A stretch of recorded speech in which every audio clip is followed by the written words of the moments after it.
JEE mains की daily PYQ series में आज स्ट्रेट लाइन का एक बहुत ही शानदार क्वेश्चन डिस्कस करेंगे। तो देखिए, इस क्वेश्चन में बोला गया है एबीसी एक आइसोसेलेस ट्रायंगल है जिसकी एक जो वर्टेक्स है -1,0 है, और ए पर जो एंगल बन रहा है वो भी गिवन है। ए बी और ए सी इक्वल है, और B is on positive X axis, और बीसी की लेंथ भी दे रखी है।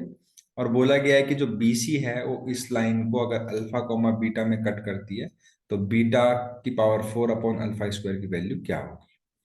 तो सबसे पहले कोऑर्डिनेट ज्योमेट्री का क्वेश्चन सॉल्व करने के लिए हम पहले बनाएंगे फोटो यानी डायग्राम। तो इसका डायग्राम बनाते हैं।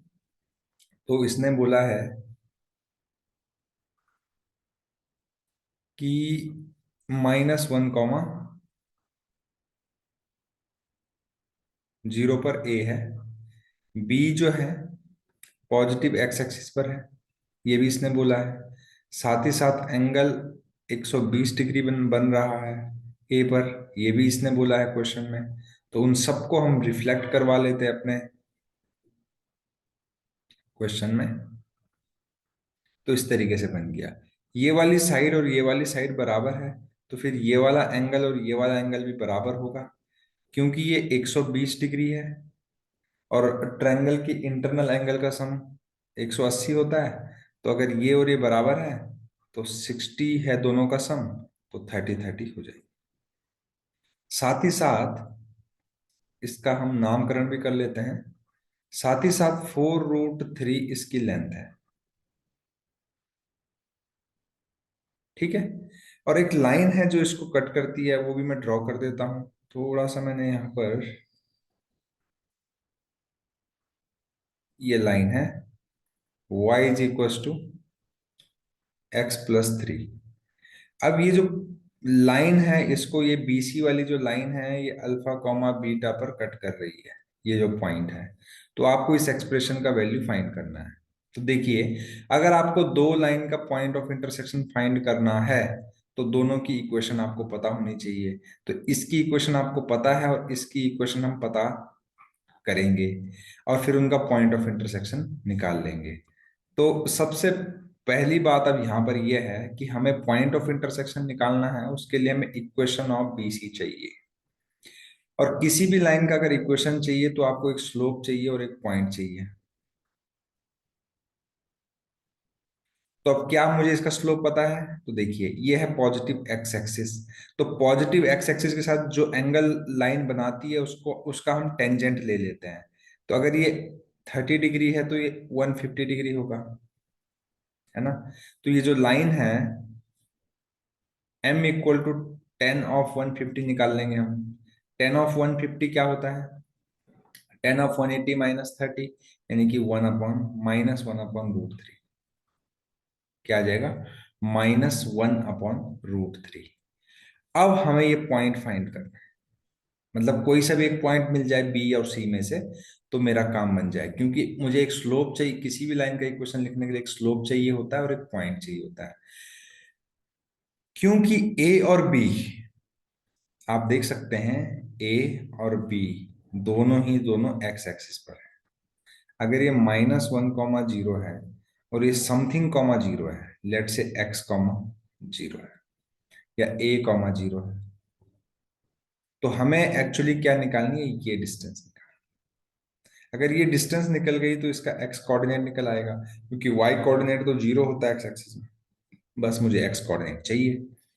तो b, c और a है। ध्यान दीजिएगा, अब ये 120 है, ये 30 है और ये 30 है।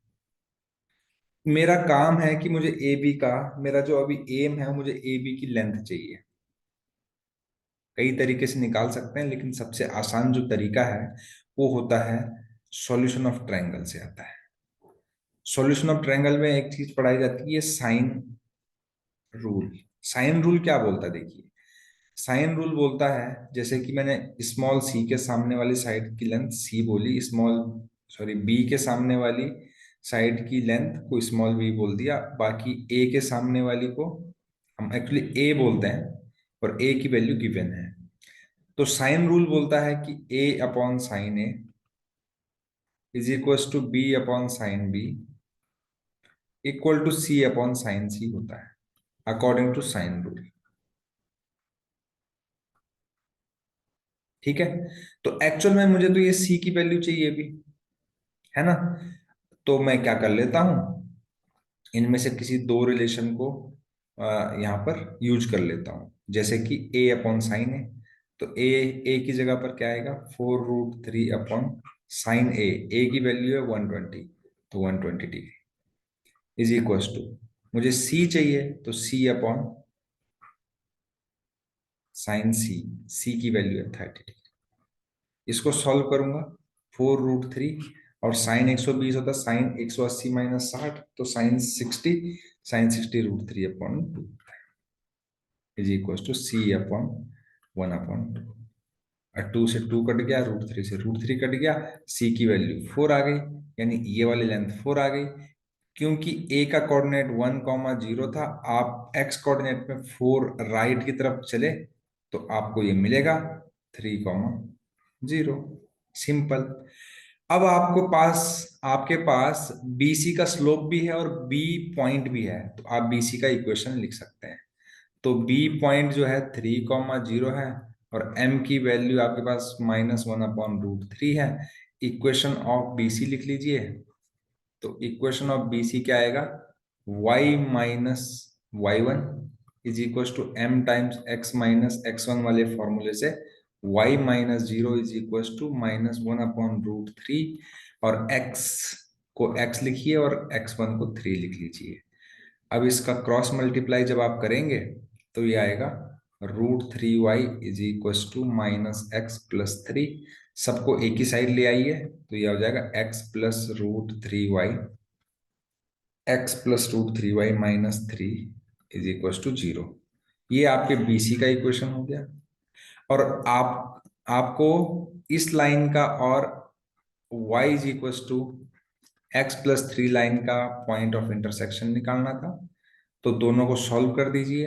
तो मैं क्या करता हूँ, y की वैल्यू को यहाँ पर पुट कर देता हूँ, है ना। y की वैल्यू जो लाइन दे रखी है उसकी वैल्यू को मैं यहाँ पर पुट कर दे रहा हूँ, तो वहां से मुझे x की वैल्यू मिल जाएगी, है ना। तो चलिए, तो ये हो जाएगा, मैं यहाँ से लिख रहा हूँ x+√3 टाइम्स y की जगह पर x+3 लिख लिया है, x+3 -3 इक्वल टू 0। अब आप एक काम कीजिए, x+√3x+3√3 -3 इज इक्वल टू 0 हो जाएगा, और यहाँ से x√3 + 1 हो जाएगा, और इस टर्म को हम राइट हैंड साइड में लेके जाएंगे, 3 कॉमन ले लेंगे अगर, तो 1 -√3 हो जाएगा। x की वैल्यू 1 -√3/1 + √3 आ गई। ठीक है, अब आप इसको रेशनलाइज कर सकते हैं, तो आप इसको रेशनलाइज कर दीजिए, है ना। तो रेशनलाइज करते ही क्या हो जाएगा, ये x की वैल्यू क्या हो जाएगी यहाँ से, x is equal to 3 times 1 -√3 का स्क्वायर अपॉन √3 - 1 से इंटू करेंगे अगर हम नीचे, √3 - 1 से, या फिर 1 -√3 से, तो ये हो जाएगा नीचे -2, यानी कि -3/2 टाइम्स 1 -√3 का होल स्क्वायर। और ये x की वैल्यू है, y की वैल्यू क्या होती है, x+3 है, यहाँ पे आप देख सकते हैं। तो क्या आ जाएगा, -3/2 1 -√3 का होल स्क्वायर +3, है ना। अब हमसे ये अल्फा हो गया और ये बीटा हो गया। अब आप एक काम कीजिएगा, क्या करेंगे आप, चाहे तो इसको ओपन कर सकते हैं और सिंप्लीफाई कर सकते हैं, फर्दर सिंप्लीफाई कर सकते हैं, उससे ये और भी इजी सा एक्सप्रेशन मिल जाएगा हमको। तो मैंने थोड़ा सा यहाँ पर ऑलरेडी यहाँ पर लिख दिया है। अगर आप इस 1 -√3 के होल स्क्वायर को अगर सिंप्लीफाई करोगे तो इस तरीके से आएगा, और लास्ट में जाकर कुछ इस तरीके से y की वैल्यू आ जाएगी। है ना। इसी तरीके से जब x को आप सिंप्लीफाई करोगे, है ना, x को सिंप्लीफाई कैसे करोगे, इसको होल स्क्वायर को ओपन करोगे तो आपको लास्ट में ये मिलेगा। अब एक्चुअल में हमें x जो है अल्फा के बराबर है और जो y है वो बीटा के बराबर है, पॉइंट ऑफ इंटरसेक्शन हम निकाल रहे हैं। तो हमें अल्फा कॉमा बीटा की वैल्यू मिल चुकी है। अल्फा कॉमा बीटा की जो वैल्यू हमें मिली है that is equal to 3 × √3 - 2 comma 3 √3 - 1, ये मिल गई है। अब एक्चुअली हमसे पूछा गया है कि बीटा की पावर 4 अपॉन अल्फा स्क्वायर हमको फाइंड करना है। तो देखिए, बीटा की पावर 4 करोगे तो क्या आएगा, 3 की पावर 4 √3 - 1 का पावर होल पावर 4 अपॉन में 3 का स्क्वायर √3 - 2 का होल स्क्वायर आएगा। अब देखो, इससे इसकी दो पावर कट जाएगी और यहाँ पर आप रेशनलाइज करोगे, अगर √3 + 1 के होल स्क्वायर से इंटू और डिवाइड करोगे, है ना, ऐसा करोगे तो अपॉन में आपको 1 मिलेगा, अपॉन में आपको 1 मिलेगा, ये पूरा 1 हो जाएगा, है ना। और ऊपर जो बचा है, ध्यान दीजिएगा, थोड़ा स्पेस की कमी है, मैं थोड़ा स्पेस बना लेता हूँ यहाँ पे, है ना, 1 सेकेंड। तो यहाँ पर अगर हम स्पेस बनाएंगे तो देखिएगा, यहाँ पर हमारे पास क्या बचा था, 3 का स्क्वायर √3 - 1 की पावर 4 √3 + 2 का होल स्क्वायर, है ना। अपॉन में अब कुछ नहीं बचा है। अब हम क्या करेंगे, यहाँ से इनको सिंप्लीफाई करेंगे। अगर आप देखेंगे √3 + 2 के होल स्क्वायर को अगर आप ओपन करेंगे तो आपको मिलेगा 3 × 4 = 7 प्लस 2 × 4 = 4 √3, ये मिल जाएगा। और √3 - 1 की पावर 4 को अगर आप ओपन सॉल्व करेंगे इस तरीके से तो आपको क्या मिलेगा, सबसे पहले √3 - 1 का होल स्क्वायर जो होता है वो होता है 4 - 2 √3, उसका हो जाएगा होल स्क्वायर।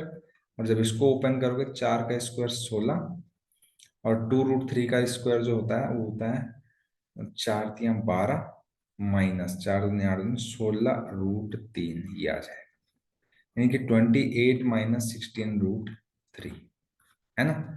अगर आप यहाँ से 4 कॉमन लेंगे यहाँ से तो ये हो जाएगा 4 × 7 - 4 √3, है ना। तो एक्चुअल में इसकी जो वैल्यू है मैंने यहाँ पे सॉल्व किया है तो ये आ जाएगा 3 का स्क्वायर 9 इंटू 4 7 - 4 √3। तो यहाँ से क्या हो जाएगा, 7 × 7 = 49 - 48, 9 इंटू 4 48 सॉरी 49 - 48, तो ये तो 1 हो गया, तो 9 × 4 = 36। तो जो ये क्वेश्चन हमें गिवन था इसका जो आंसर आ गया दैट इज इक्वल टू 36। अगर आपको सॉल्यूशन अच्छा लगे, चैनल को लाइक शेयर और सब्सक्राइब करना बिल्कुल ना भूलें।